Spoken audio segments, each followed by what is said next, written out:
how you doing today? Today we're doing another reading vlog. This time I thought it would be fun to do another one of those reading vlogs in which I read like 3 books by the same author. But previously I've done that for F. Kwan and V. Schwab, who are 2 authors I previously hadn't read any books from before, but I had a lot of books on my TBR. So I thought it would be a great way to get through them. But this time around it's actually for an author I have read from before, and I want to test if I can actually like their books because they're a very popular author, and I've read 2 books by them previously and both of them were 2 stars.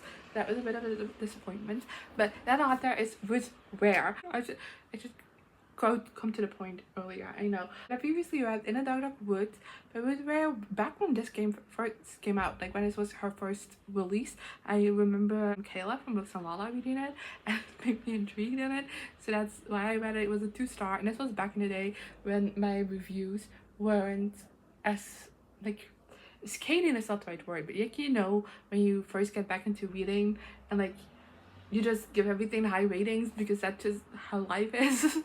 Yeah, that was the time period I was in, and I still gave this 2 stars. And then last year I actually read Turn of the Key by Ruth Ware, which I also gave 2 stars, and this is another one that's really popular, so I was just hoping that this would be a best shot and maybe liking Ruth Ware, but it wasn't, obviously. But because she's such a beloved author, and even though her hype has died down a little over the years, I still feel like everyone is reading her books, especially now. She recently came out with a book which I don't remember the title of. So she's recently come out with One Perfect Couple, and I've seen a lot of people read this book, especially for Summer Marine. I saw a lot of people read the book, so that got me kind of like back in like the Ruth Ware mood and basically being like, can I like her? So that's what we're testing out today. I picked 3 books from her catalog, one from kind of like her early days, then hype level has reached its biggest potential, and then one that is a bit more recent. And the first book that I read is Woman in Cabin 10, which again was one from my early books. I believe this is a second book, I'm not entirely sure. It could be a second or a third, but this one is actually getting adapted by Netflix really soon, and I'm intrigued by that movie, so I thought I'd read the book, see what things are about. Next, I also picked up The Death of Mrs. Westaway by Ruth Ware, which this is generally the Ruth Ware I've seen the most glowing reviews of. I feel like this was the peak of her popularity, at least in like my circles. From what I've seen, everyone was obsessed with this book and was recommending it like left, right and center. This one and The Turn of the Key, so you know, also a great book to try out. You know, chances are high I will like that one. And then lastly, one kind of from when I feel like she started dwindling in popularity, as in like high ratings. I feel like when it comes to the amount that she's read, it's still like the same popularity, but like when it comes to people liking the books, I feel like it's going down. And that's One by One. And I also heard that this one is more mystery rather than like mystery thriller, which other books are, so I thought that would be fun. And I really like this cover, so I thought I'd give this a shot, see if I like it. And yeah, having 3 books from different parts of her career, I thought would be fun to check if and just ask myself the question of, can I actually like Ruth Ware? So that's what we're doing in this video. Let's go.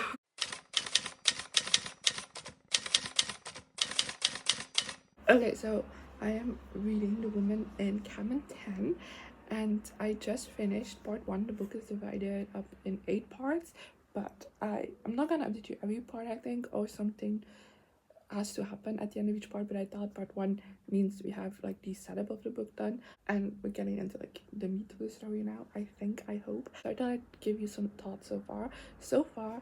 I am quite liking this one, actually. It's reading very quickly, very easily, and I am pretty sick. I have a hard time like focusing on anything, but this book is gripping me so far, so that is something. And the only thing I have currently is that I'm not entirely sure on a main character yet. She just, I don't know, she seems a bit iffy, where I don't fully know, not necessarily if to trust her, because I do feel like it's pretty obvious, you know. I don't know what I'm saying. Like, I don't know, she does some things sometimes where I'm like, oof, I don't like you for doing that. I'm not on your side. But overall, she's not like the most unlikable main character, if that makes sense. But so far, like, we haven't gotten into like the mystery aspect yet.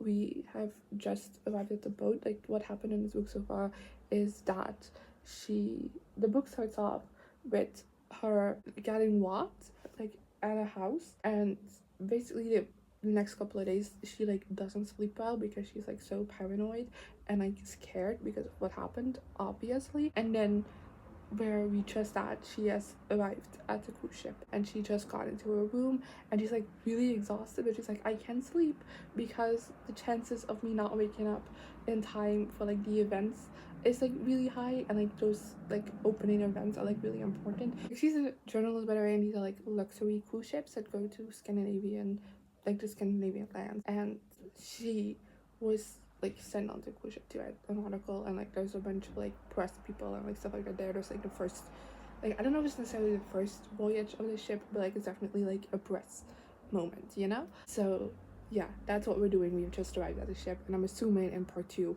the mystery will be introduced. But now we just like either or players in the mystery will be introduced, because right now we're just like settled in our main character and her state of mind, I guess, going into this, which I see very quickly devolving if she isn't gonna sleep much. But we'll see. Okay, so I just finished part 2, and I think from now on my updates are gonna be a bit more sporadic because I think it's gonna be harder to talk about things without spoilers. But basically, in the second part, we met the rest of the people that are on the ship, and something that's suspicious that kind of happened is that before kind of like the opening talk, a main character was getting ready, and she noticed that she was missing mascara from her makeup bag. So she went next door and like knocked on the cabin door, and like this woman opened the door and like just responded very weirdly. And then she was like, hey, I'm just sorry to bother you, but I'm your neighbor. I'm ran out, like I forgot my mascara, can I borrow yours? And she just was very odd about it, but like she did give it. It was like, you don't have to return it, like I don't need it. And you know, she was very weird about it like that. And then at the event, the opening event and like the dinner, that woman wasn't present, and nobody kind of like talked about the fact that someone was missing, you know. And then at the very end of this part, our main character is trying to fall asleep, can't fall asleep because she's been having issues with that.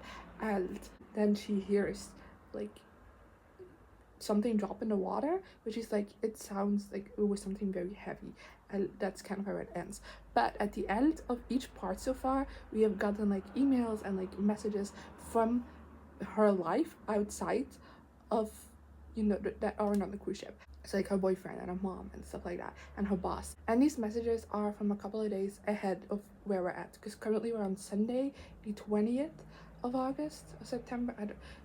Currently we're on Sunday the 20th in the timeline, and these messages are from the 24th, so that's 4 days later. So you know, there's a bit of a gap, and all of these messages are about how they haven't heard anything from our main character since the Sunday that she left. She did send a couple of messages out on that day to say like that she had arrived at the ship and that everything was great, but then like afterwards they have not heard anything from her, and they're very concerned. And like her boss is like, hey, you should have had like a first draft or something already going for your article, why haven't we received anything, kind of like stuff like that. So that just made me very intrigued to kind of see where the mystery is gonna go and how things are gonna evolve. But like I said, I think at this point not a lot has happened yet. Obviously we're gonna get in the thick of it now, and I am very intrigued, and yeah, I'm very excited to keep reading. And my next update will probably be when I've read much more, because I don't think I'll, you know, how I've been describing the plot so far, I don't think I can do that anymore after this point without spoiling anything, and I don't want to do that. Okay, so this is gonna be a short update because I just finished part 7, which means I only have the last part of the book left, and we're like in the thick of the action, you know. And I'm really enjoying this one. I do think that how this last part goes down will determine kind of my ultimate thoughts on it, because so far we have had like one reveal, and I don't think it makes the most sense, even though we gotten a bit of an exposition as well. It just, I don't know, something about it just feels off to me. But you know, there's still a lot of like, quite a chunk of the book left, so there might be more reveals coming that explain why certain things just aren't clicking for me right now. But I am at the edge of my seat constantly reading, which is a feat because like I said earlier, I am pretty sick. I have a hard time just like paying attention to anything just in general right now for a really long time, and especially reading has been a chore.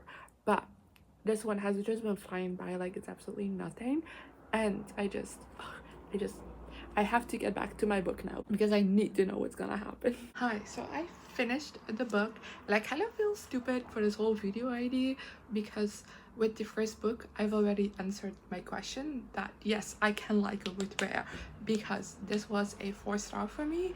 And I have to say that maybe the circumstances in which I read this book in might have influenced that as well, because like I said a billion times before, I'm sick, my brain not functioning, but somehow this book, I just ate it up. I flew through it. It kept my attention, and I did not want to put it down, and that's just not how I've been feeling about reading lately. So maybe therefore it's just the right book at the right time, but I honestly really enjoyed it. It's not the best mystery thriller out there, I feel, but like to me, I had such a blast reading this book. Honestly, I was on the edge of my seat the entire time. Absolutely flew through it. I think the premise was really interesting, and I liked the setup of it. I did eventually end up liking the main character a little bit. I do think she's like, I mean, she's is supposed to be a bit unlikable, so that there's that, but you know, it wasn't like getting on my nerves unlikable, which I thought in the beginning in my venture towards. So I'm very lucky that it didn't go that way. Something I also really liked with this book is that a main character has a like panic disorder. It's not necessarily fully said what it is. It's not what it is exactly, but it's something anxiety and adjacent. She's taken antidepressants for that, and I feel like something this book does really well is kind of going against the stereotype of if you're on meds for your mental health, that means you must be off the walker. Because I feel like that's definitely the assumption some characters make when it comes to, and they try to question her credibility because of that. But this book constantly at like every turn is like, that's stupid, why are they making you feel that way? And I don't know, I really like that because I feel like in a lot of mystery thrillers, like being mentally ill or taking medication for a mental illness would be the reason why our main character is unreliable, and this book just fully like denounce all of that, which I thought was really great. But like I said with my last update, there's like one big twist in this book, and I don't think it made the most sense. I do think it got explained a bit more at the last bit of the book, and I definitely got on board with it. I didn't hate it. I just feel like it could have used just a little bit more explained, if that makes sense. I don't know, I feel like some parts of it just, I don't know, I had questions, and I feel like they weren't answered properly in a way for me to like fully go along with it. But otherwise, just a really fun time. And honestly, if you need something that's gonna engage your brain enough but also not too much, I feel like this is a great read.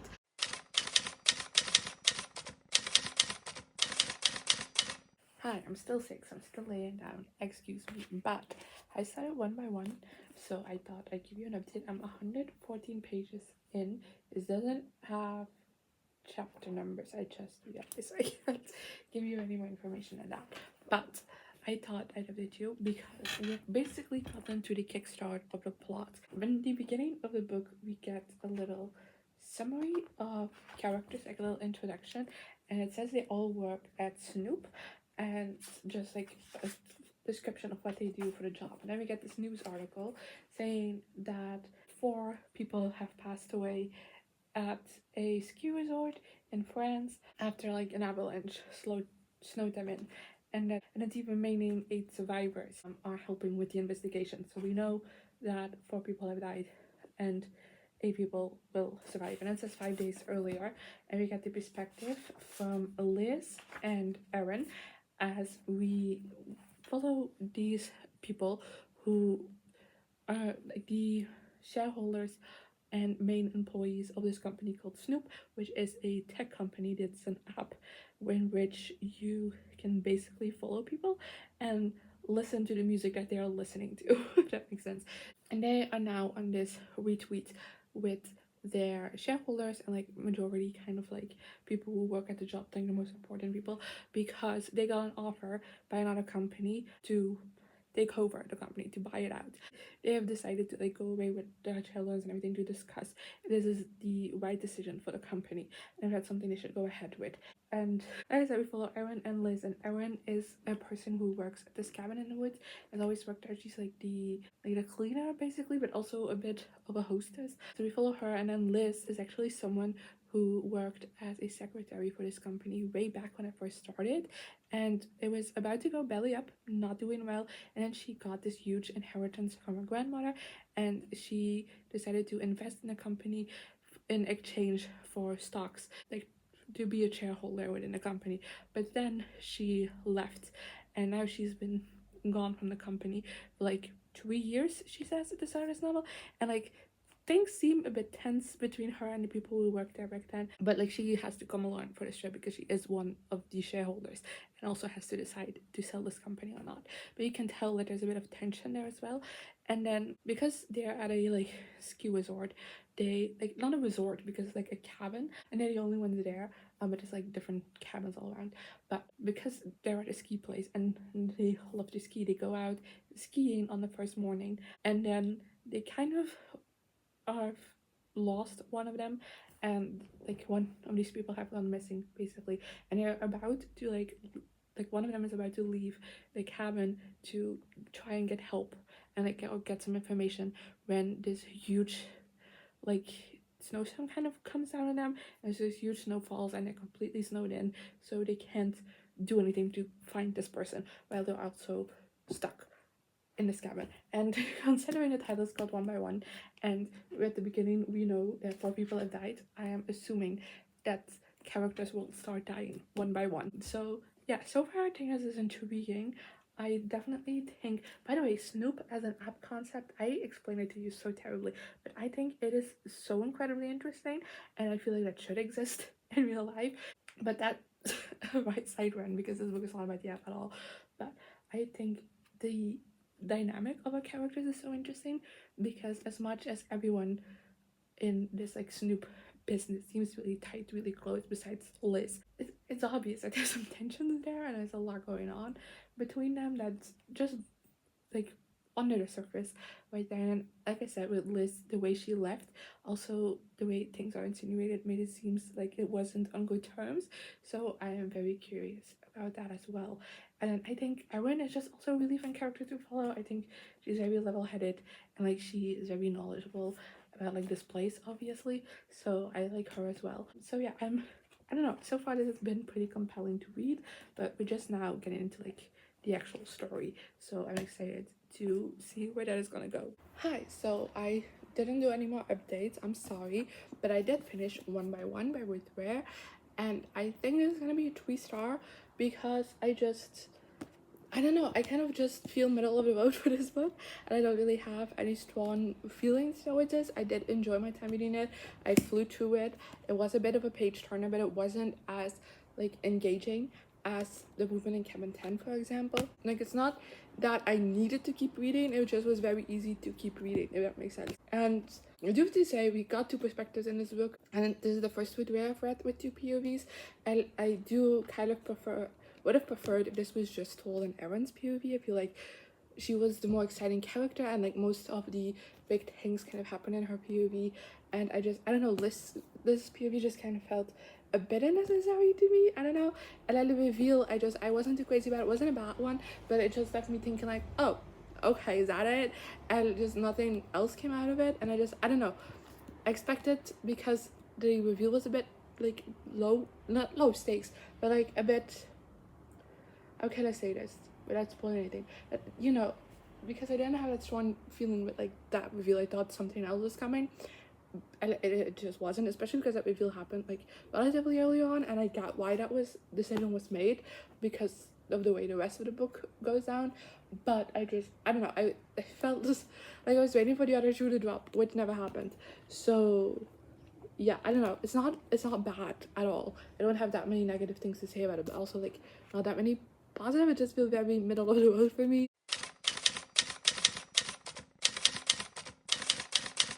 Okay, so I'm gonna start this update by apologizing for any noise that comes from outside, but the apartment below us, they're renovating, and I think the music is from there. I'm not sure. I don't even know if you can hear it, but if there's any noise, even like construction noises or anything, I'm gonna try and talk around it or edit around it, but I don't know how things are gonna end up. But I did start The Death of Mrs. Westaway by Ruth Ware, which is why I'm talking to you. And on page 116, I'm at a point where I feel like I should have updated you about this book. But basically, in this book, we follow Hal Westaway, who at the start of this book receives a letter basically saying like, hey, your grandmother passed away, you're inheriting something, come down here so we can tell you what you're inheriting. And she's like, my grandparents passed away before I was born. This is not correct. But she kind of like goes back and forth on if she should like go to this or not. And then at a certain point she gets visited by this man because a year ago she took out this like sketchy loan, and now they're coming back with a vengeance because she hasn't paid him off correctly, and they're like threatening her life and everything. So she's like, oh, fuck that, I'm going, seeing what that's about, because something might have gone wrong, something might not have, we'll see. And then she arrives there and she very quickly realizes that they have mistaken her for someone else, but also at the same time, at least how I'm reading it, I don't think she's realized it, but I'm definitely seeing like connections between her and the family that might not have been, that aren't fully clear, like are under the surface. There are some stuff about things. There are some things that are matching up about her past and then what they're talking about, but like it's not entirely correct. So she arrives there at the funeral, and then afterwards there's the reading of the will. And at first it just says that like like £10,000 is going to each of the grandchildren, which makes Hel think, oh damn, that could save my life, because she isn't doing well financially, obviously. And then they say except for Harriet, and because that's like her full name. And she goes like, oh fuck, they realize who I am. And then they go, I leave everything else to Harriet. So she is like the main recipient of the inheritance, and that's basically where we left things off, is where they find that out, and like the whole family is in uproar, obviously, because they're not getting anything. And Harriet has just passed out, like Hel has just passed out. That's where we left. So I think what the mystery of this book is going to be is obviously Hel's connection to this family, because there is one. We know that for sure. Like, I know that for sure. That's very obvious, because we also get these diary entries throughout the book that are from the perspective of a woman who sounds like she could be our protagonist's mom, actually. But she is like, she says that Mrs. Westaway, the one that died, is her aunt. So, and she also like spent time at this house and everything. So I think that's her mom, based, like, we don't have official confirmation, but just based on like the small information we have gotten. So obviously something happened there, and she's very close to Maud, who they think is Hal's mom, actually, so like they are cousins and they're like really close. So I think something happened there with the two of them. There was like a mix-up or something, and that's how they got to Hal. But I think that's gonna be like the big mystery, because they haven't heard from Maud in years. Like, none of the family knew Maud had a child because they haven't heard from her. And a girl, Hal, has done like a lot of research online, and she can't find anything about Maud. So obviously something happened to her, and I'm curious about that. But I do have to say that despite me being curious, this was a slog to get through. Like, this was such a boring start to this book, and I'm hoping now that we are in the house and with the family and everything, things are going to like pick up a little. But the first bit of this was just a slog to get through, which I haven't had with the other two Ruth Ware books that I read for this video. I feel like, yes, they get more compelling once the actual plot starts kicking in, but the beginning was like intriguing enough. But I feel like this was a bore. So I am hoping that things pick up for the rest of the book, because if this entire book is a bore, I'm gonna be sad. Okay, so I'm 200 pages into The Death of Mrs. Westaway, and I think I got this book figured out. I'm not entirely sure, because you can never be until you get like the final reveal. Sometimes it completely knocks everything you know out of the water, but I think that I know what's happening or what's going on, the whole explanation. Not in the details, so this book could still shock me, but I think I got the overall gist of it, which, if I do have things correctly, I'm gonna be a bit disappointed, because I figured that out pretty soon. So yeah, I'm just saying this now because I'm like 99% sure at this point that that's what's going on, but it's been a theory in my mind like from the moment we got into this house. So I finished The Death of Mrs. Westaway, and I'm sad to report that this is another 2-star. I'm sorry. I really don't like this book. Mainly, the big thing I have to say is that what I told you about in my second update, I was 100% correct. Every single part that my theory was correct, and there was nothing else to it. It's not like I got things correctly, but like, hey, here's this other twist. that is also amazing. No, that was the whole thing. And I figured it out like very early on, and just, I don't know, it was very lackluster to me. And I do have to say, having now in total read 5 Ruth Ware books, I can say that her endings just don't work for me. That's been my least favorite part of all these books, has been the reveal. Even The Woman in Cabin 10, which one I did like, I also thought the reveal was a little bit off, but overall I had a blast reading that book. But this one just was especially bad just because it was that predictable, you know? It was just, oh, I generally, once the character kind of like start putting puzzle pieces together, I rolled my eyes because I was like, there's no way. There was. So, you know, a pat on the back for me for figuring it out that early. But that's not a great point towards this book, especially because there's nothing else at this book that really felt like a saving grace. I didn't hate reading this book at all, so it's not like a 1 star at all. I don't think it's even my least favorite rare that I've read, but I just feel like this one was just a bit of a bore. Not a whole lot happened in this. The characters are very one-dimensional, very flat.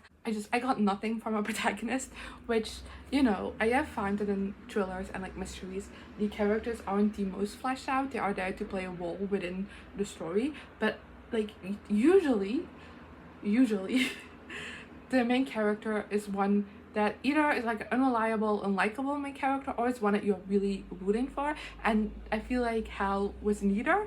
She was just like very bland, and I don't know, I wasn't fully invested in her story. There are aspects of this that I think are interesting and I would have liked to delve into more, and then the cast of side characters just were nothing.